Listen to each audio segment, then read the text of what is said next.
A proposta dessa aula é que eu apresente a vocês a relação que existe entre a transferência, um conceito da psicanálise, com a crença em Deus e a fé, esse fenômeno psicoespiritual que envolve todos nós.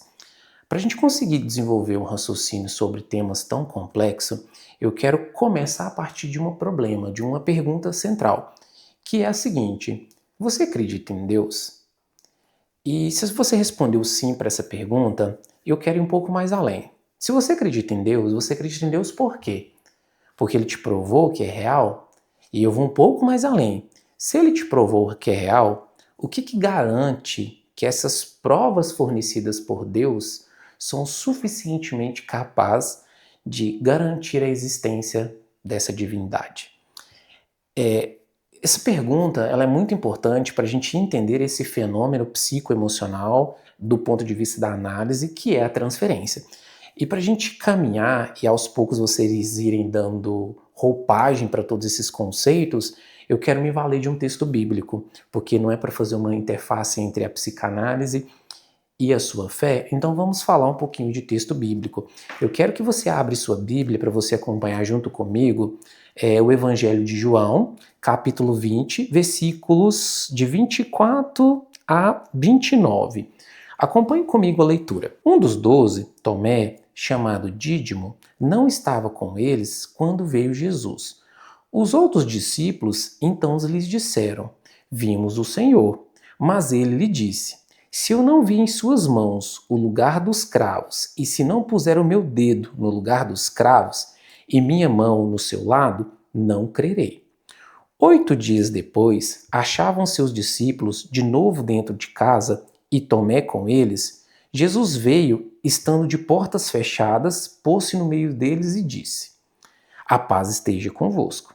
Disse depois a Tomé: Põe teu dedo aqui e vê minhas mãos. Estende tua mão e põe no meu lado, e não sejas incrédulo, mas crê. Respondeu-lhe Tomé: Meu Senhor e meu Deus. Disse-lhe Jesus: Porque vistes, crestes, felizes os que não viram e creram.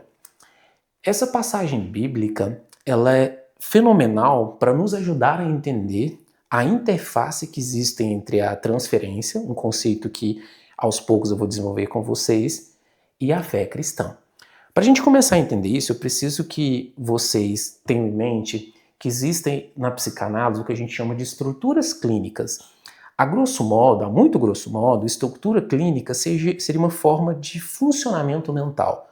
A maneira como o aparelho psicológico humano ele é estruturado para perceber o mundo. Na psicanálise existem três grandes estruturas clínicas, que é a neurose, a psicose e a perversão. A maior parte das pessoas se encontram nessa estrutura clínica que a gente chama de neurose. A neurose ela tem vários marcadores, ela tem várias formas de a gente identificar um indivíduo neurótico, como eu falei para vocês, que é a maior parte de nós. Mas a marca mais delimitada que a gente pode ter dentro do conceito analítico é a falta. O que é a falta? A falta é uma sensação, é uma percepção psicoemocional que o indivíduo tem, eu, você, todos que estão acompanhando esse vídeo, de que está faltando algo na minha vida. Sabe aquela sensação de assim, olha, nossa, eu acabei de trocar de carro, mas ainda está me faltando algo? Eu acabei de me casar e está faltando algo. Eu acabei de ser pai, está me faltando algo. Sempre existe naquele indivíduo uma incompletude. Sempre existe naquele sujeito a ideia de que algo está faltando. Essa falta estrutural, chamada por Freud e Lacan, estrutural porque ela molda o sujeito, ela molda o indivíduo, ela é um dos principais marcadores da neurose, para definir o sujeito como estrutura clínica neurótica. Aqui a gente vê claramente em Tomé essa falta. Quando Tomé ele exige dos discípulos uma comprovação da ressurreição de Jesus Cristo, do nosso Senhor e Salvador, ele está deixando muito claro essa falta que existe nele. Que aqui a gente pode entender que é uma falta de fé, que vocês podem simplificar dessa forma, que faltou fé, né? Jesus diz a Tomé, mas ao final, né? do texto bíblico Felizes os que crê sem ver, né? Então ele fala, ó, você creu porque você viu, né? Felizes os que crê sem ver. Aqui então Jesus está sinalizando essa falta. Olha, Tomé, que existe em você uma falta voltada para a crença, voltada para que eu exista para você, eu preciso comprovar a minha existência. E aqui eu retorno à discussão dos problemas perguntas que eu trouxe lá no início do vídeo. Quais foram as perguntas que eu trouxe lá? Você acredita em Deus? E se você acredita em Deus, por que você acredita em Deus? E será que essas provas, que se Deus te deu alguma prova, são suficientemente capazes de comprovar a existência de Deus? Lembra de todas essas perguntas que eu fiz? Aqui mostra pra gente que Tomé, para acreditar, ele precisava de uma materialização. Foi necessário Jesus, ressuscitado, se colocar diante de um local fechado, se materializar para todos, inclusive para Tomé, e mostrar a Tomé, toque nas feridas deixadas pelos cravos, toque na minha mão, coloque sua mão ao meu lado para que você acredite em mim. Aqui a gente tem um fenômeno muito interessante, que a partir do momento em que Tomé ele faz isso, ele passa a acreditar. E aí a gente já vai entender o conceito de transferência. Por que esse acreditar de Tomé é um exemplo muito claro para a gente de um fenômeno chamado transferência. Mas para que a gente entenda isso, eu preciso que vocês compreendam o porquê que Tomé exigiu isso. Para análise, os porquês são muito interessantes. A gente precisa saber o porquê que somos como somos. E aqui eu quero que vocês entendam que Tomé ele fez isso, segundo uma leitura analítica, porque ele está repetindo. A repetição ela é um conceito da psicanálise também. A repetição é um fenômeno no qual o indivíduo ele reproduz experiências mal elaboradas durante a vida dele nas relações futuras. Então, quando o Tomé ele vê uma figura de autoridade, como aqui a gente está falando do próprio Deus, Jesus Cristo ressuscitado, que é uma figura de autoridade, ele trouxe para Jesus Cristo uma experiência que ele teve com as figuras de autoridade da infância. Aqui eu posso supor, não tem como provar, eu não tenho estrutura arqueológica e teológica para provar isso para vocês, mas a gente consegue provar que ele trouxe uma estrutura de incredulidade, de eu preciso que essa autoridade me prova a marca dela sobre mim. Bem provável que esse era um modus operandi que Tomé funcionava. Para que ele acreditasse em qualquer coisa na vida dele, ele precisava primeiro que fosse provado. Sempre que uma figura de autoridade, por exemplo, o pai, para que ele tivesse validade na estrutura psíquica de Tomé, para que Tomé acreditasse em que seu pai falasse, seria necessário que primeiro ele provasse. Por quê? Porque em algum momento esse pai falhou com a concepção de acreditar sem provar. O que seria isso, acreditar sem provar em algum momento para Tomé? Ele prometeu algo e que com a sua ausência não se cumpriu. Então, só se cumpre diante da presença. Então, Tomé, ele teve uma experiência mal elaborada de uma figura de autoridade, aonde eu só posso acreditar o que essa figura de autoridade fala para mim, o que ela se posiciona comigo, e aqui eu estou fazendo uma elaboração muito estendida, como eu disse para vocês, eu não tenho comprovação teológica disso, é apenas uma reflexão, uma hermenêutica que eu estou utilizando para vocês poderem entender esse conceito, de que de alguma forma houve uma falha na elaboração da figura paterna. Se houve essa falha de elaboração da figura paterna, ele reproduziu isso, ele repetiu isso para Jesus Cristo. E é muito interessante a gente entender isso, porque se essas experiências elas estão se repetindo, é porque elas não estão elaboradas. Se Jesus Cristo não se materializasse para Tomé e deixasse que ele tocasse suas feridas, Tomé ia viver uma vida de incredulidade. Por quê? Porque ele ia repetir esse padrão incessantemente. Ele ia sempre pegar essa experiência mal elaborada de um contexto histórico familiar e ia reproduzir nas próximas figuras de autoridade que ele tivesse na vida dele. Sempre ia ser necessário que Tomé passasse a ter materialidade, prova para acreditar. Só que o texto bíblico ele nos mostra uma conversão. Olha que interessante o que ele faz aqui. Ele fala aqui, olha, no finalzinho, né, Tomé responde, depois que toca as feridas de Cristo, que coloca as mãos ao lado de Cristo, ele responde: meu Senhor e meu Deus. Aqui talvez esteja uma das maiores confissões de devoções que a gente tem na Bíblia, que é um nível de entrega absoluto. Meu Senhor e meu Deus. Ou seja, Tomé saiu de uma fé frágil, de uma fé que precisa de comprovação, de materialização, para uma fé totalmente simbólica. Não é mais necessário, a partir dessa experiência que Tomé viveu, que Jesus Cristo se materialize para ele. Não é mais necessário. Por quê? Porque a experiência com Cristo fez com que Tomé elaborasse uma experiência, uma vivência não muito bem digerida. E agora ele consegue caminhar, ele consegue dar novo sentido. Entende de tudo isso? Olha que fenômeno maravilhoso que a gente está descrevendo aqui. Eu tenho um indivíduo que inicialmente tem dificuldade em acreditar no que é simbólico. Por que simbólico? Porque daqui para frente ele vai ter que ter na mente dele, não é real, não é material, desculpa, não é que a palavra não seja real, mas não é material a presença de Cristo, mas existe na mente dele a concepção de que um Cristo simbólico é real. Então agora ele vai acreditar em um fenômeno psicológico simbólico. Não é mais necessária a presença de Cristo. E isso só aconteceu pela figura de um outro. Mais conceitos analíticos para a gente entender. Aqui a gente está falando que houve um processo de transformação de Tomé a partir de um outro. Aqui a gente tem o conceito de transferência, que eu falei para vocês que eu iria chegar. Tomé, ele transferiu para esse outro, aqui a gente está falando de Jesus Cristo ressuscitado, a responsabilidade de uma transformação interna, de uma elaboração de uma experiência não resolvida, não bem elaborada. Entende? Ele presumiu que esse outro era capaz de suprir a falta.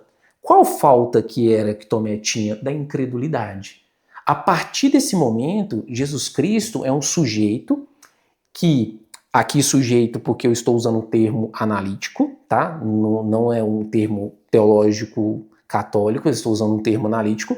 Jesus aqui é um outro, um sujeito, que Tomé supõe que é capaz de preencher o vazio existencial dele. Por que ele supõe? Porque depois dessa pressão, Jesus não apareceu para Tomé novamente. Entende? Então ali ele está supondo o tempo todo, quando ele vem com uma leve inclinação para a incredulidade, que Jesus Cristo está ali. Que Jesus Cristo é real, mesmo sendo Jesus simbólico, de novo, do ponto de vista analítico. Então olha para você ver, a experiência de fé, ela é uma suposição de um sujeito suposto saber. Eu tenho comigo uma suposição de que Deus sabe o que eu preciso, de que Deus sabe o que está acontecendo e de que Deus está comigo. Mesmo isso não sendo material, entende? Sujeito suposto saber. Esse é o conceito de transferência para Freud e Lacan. Começa com Freud fala dessa falta, né? Ele começa a conceitualizar essa ideia de transferência e falar que dentro de um conceito analítico o sujeito está sempre repetindo com o analista as experiências mal elaboradas da vida, e Lacan vem posteriormente dizer o seguinte, que a transferência é um processo em que analisando o paciente, ele supõe que o analista é um sujeito suposto saber. Ele supõe que o analista sabe dos problemas dele, entende tudo o que está acontecendo e inclusive que tem as respostas. Não é isso que a gente faz com Deus? Não é isso que a gente está o tempo todo fazendo com Deus? Quando você está na sua oração, você não fala assim, olha, vou ficar tranquilo, por mais que eu não tenha nenhuma evidência de que as coisas vão dar certo, eu vou ficar tranquilo porque eu suponho que Deus sabe o que está acontecendo na minha vida e eu suponho que Deus vai intervir e fazer com que isso se resolva. Então, sujeito suposto saber.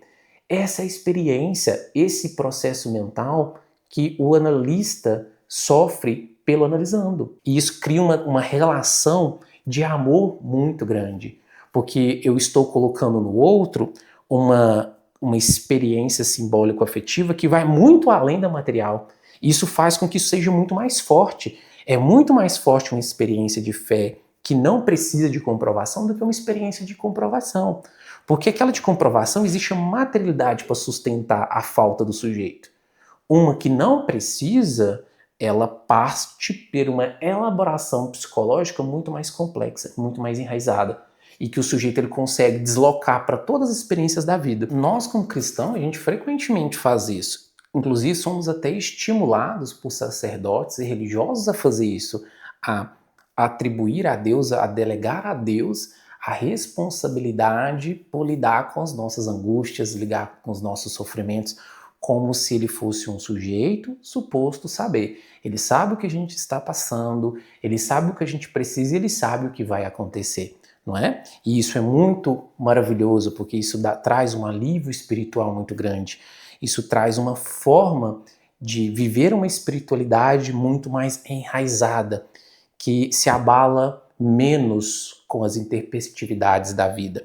E uma prova que eu tenho para vocês sobre esse fenômeno é quando a gente olha as vocações contemplativas, como por exemplo as carmelitas. Ali você vai ver uma vida totalmente voltada para a oração, onde todas as respostas, todas as garantias que essas mulheres elas vão ter na vida vai vir de uma elaboração psicológica da fé, de uma intimidade de Deus, aí agora já falando do ponto de vista da espiritualidade, uma intimidade de oração com Deus, que na análise a gente vai chamar de uma elaboração simbólica. Um exemplo muito forte que a gente pode extrair dessa experiência simbólica de fé é o de Santa Teresa d'Ávila. Santa Teresa d'Ávila, em seu livro O Livro da Vida, ela fala o seguinte, olha que interessante isso aqui, ó. A alma sente-se escutada por Deus mesmo quando o silêncio é tudo que se recebe, e nisto cresce o amor.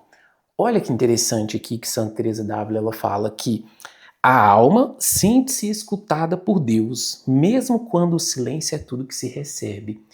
Aqui é o processo totalmente contrário ao de Tomé. Aqui ela está falando que existe um processo de o meu amor, a minha fé, a minha crença, ela aumenta na medida em que o que eu recebo é o silêncio. Por quê? Porque ela sabe que o processo de fé ele vai além daquela materialização. Porque é muito mais real, do ponto de vista simbólico, uma fé amarrada numa credulidade. Eu crer naquilo que eu não vejo. Felizes os que creem sem ver. Feliz Santa Teresa d'Ávila, porque crê sem ver, crê mesmo quando a única coisa que recebe é o silêncio. Muito bonito isso, né? Com isso a gente consegue entender vários conceitos, não é mesmo? A gente conseguiu entender o conceito de neurose de uma forma mais superficial, mas a gente conseguiu entender o que é essa tal repetição que Freud trazia. Um pouco mais além, a gente entendeu o que esse sujeito suposto saber, que é um conceito da análise, e agora a gente está entendendo tudo o que se diz respeito à falta existencial, que ela é uma necessidade que a neurose tende a preencher, e aqui muito bem preenchido por Deus. Espero que você tenha gostado de todo o conteúdo que eu apresentei aqui. Se ficou alguma dúvida, não tem problema, coloque nos comentários. Será um prazer conversar com você. E se você quer aprofundar um pouco mais nessa interface que existe entre a psicanálise e a espiritualidade, eu convido vocês a clicar no link da nossa bio e fazer o curso do Instituto Casa Santa Sofia, do Padre Fábio Marinho, onde eu e o Padre Fábio Marinho vamos ensinar vocês de uma forma bem detalhada, passo a passo, a como decifrar esse universo espiritual do ponto de vista analítico, sempre respeitando essas duas dimensões. Um forte abraço e fique com Deus.